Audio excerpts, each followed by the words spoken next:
% Penetration FASTag का हुआ है। हम अब सैटेलाइट बेस्ड टोल सिस्टम ला रहे हैं। वो आने के बाद टोल भी नाके नहीं रहेंगे, केवल आपके कैमरे में आपकी गाड़ी जहाँ से एंट्री करेंगे उसका फोटो आएगा, जहाँ से निकले वहां से आएगा, उतना पैसा आपके बैंक अकाउंट से माइनस हो जाएगा। तो ये कब होगा या कहाँ से आप शुरुआत करेंगे? अभी लगभग फाइनल हो गया है, अब कोड ऑफ कंडक्ट है।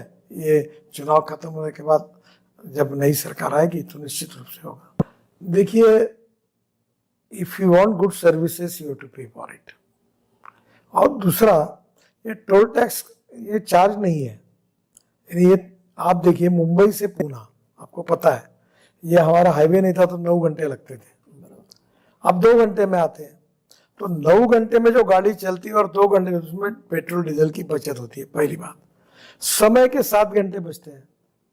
दूसरा, हमारा देश गरीब है, हम इतने बड़े बड़े हाईवे गवर्नमेंट बजट से नहीं बना सकते। तो ये जो हाईवे बनाकर जो समय, अभी हम लोग हिमाचल से कश्मीर से कन्याकुमारी तक हाईवे बना रहे, green access control, 320 kilometre distance कम हो रहा है। जो मुंबई से दिल्ली ट्रक एक महीने में 4-5 ट्रिप मारता था, अब 8 या 10 ट्रिपें मारेगा। तो उसका टर्नओवर बढ़ेगा, प्रॉफिट बढ़ेगा। चलती है, मेरे पास गाड़ी है, तो ये मैं पेट्रोल डीजल को इस देश में समाप्त हो, ये सपना देख रहा हूँ।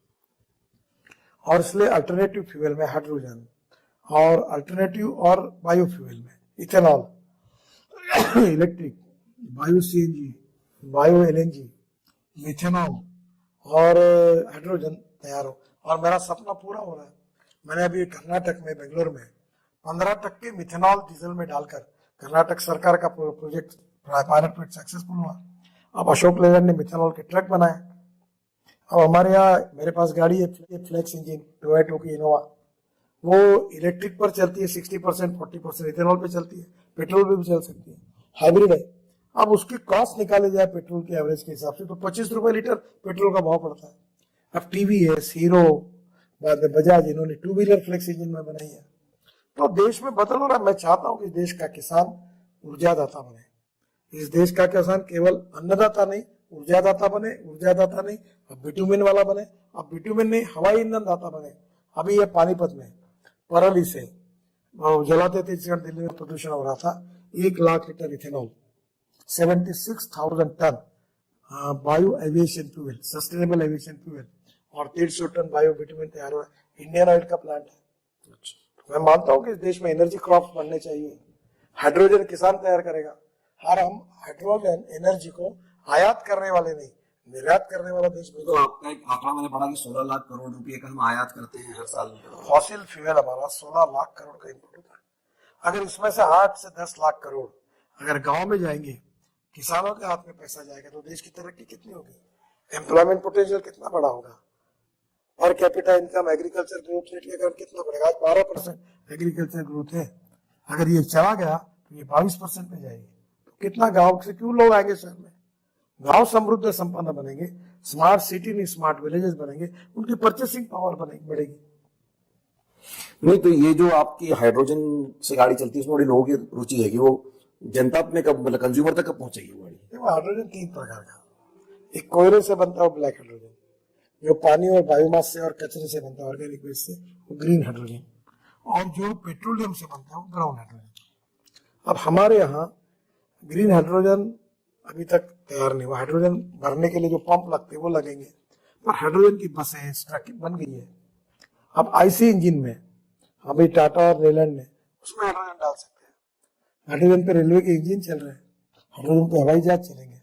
वो दिन अब दूर नहीं है कि हाइड्रोजन ये फ्यूचरिस्टिक फ्यूल है, और फ्यूचरिस्टिक टेक्नोलॉजी का उपयोग करके ये देश हाइड्रोजन सबसे ज्यादा तैयार करेगा। और आज बाकी देशों से जब ऐसे हम क्रूड ऑयल और फॉसिल फ्यूल इंपोर्ट कर रहे हैं, तो हमारा हाइड्रोजन दुनिया में एक्सपोर्ट होगा। और ये प्रोजेक्ट पूरे भी हुए। और ये जो मुंबई पुणे हाईवे था, उसको उस समय धीरूभाई अंबानी थे, उन्होंने 3600 करोड़ रुपए कोट किया था। तो उस समय मैंने वो टेंडर रिजेक्ट किया और हमने वो काम केवल 1600 करोड़ में किया, 2000 करोड़ बच गए।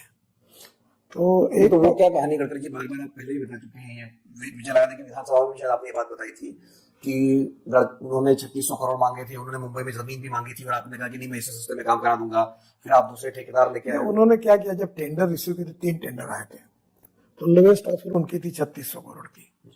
तो मैंने उनको कहा कि मेरे हिसाब से मैक्सिमम 1600 करोड़ तक ठीक है, 1800 करोड़ तक भी होगा तो हम दे देंगे। तो उन्होंने कहा मुझे नहीं पुराएगा, मैं नहीं कर पाऊंगा। तो फिर नेचुरली विवाद हुआ। फिर उस समय उनका कानूनी मार्ग से लोवेस्ट आया हुआ प्रोजेक्ट उनको नहीं देना।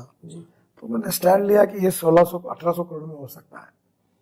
काफी विवाद रहा, पर फिर हमने MSRDC की स्थापना की और वो पूरा प्रोजेक्ट 1600 करोड़ में पूरा हुआ। वर्ल्ड क्लास पहला एक्सप्रेस हाईवे बना, और जिसके कारण मुझे भी काफी क्रेडिबिलिटी मेरी एस्टैब्लिश हुई और रोड इंफ्रास्ट्रक्चर के साथ मेरा नाम जुड़ गया। वो एक सक्सेसफुल प्रोजेक्ट मेरे लाइफ का लैंडमार्क प्रोजेक्ट था।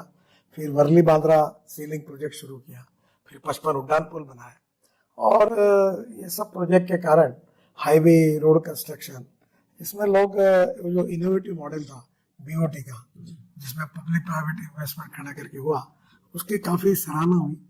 और धीरे धीरे वो सब फिर मेरे साथ 300% राइज है, 300% वेटिंग लिस्ट है।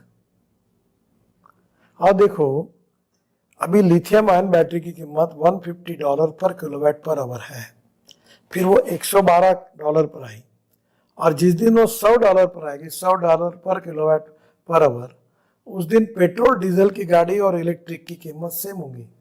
और इलेक्ट्रिक में जहां आप पेट्रोल डीजल में एक ₹100 का डीजल पेट्रोल खर्चा कर रहे हैं, वहां 6-7 रुपए की बिजली लग रही, और उसी कॉस्ट में पोल्यूशन नहीं, import substitute, cost effective, pollution free, indigenous. पर अभी भी लोग ये कह रहे हैं कि जो इलेक्ट्रिकल गाड़ियां आ रही है वो महंगी है पेट्रोल और डीजल के मुकाबले। वही मैंने कहा कि उसमें 40% कॉस्ट बैटरी की होती है।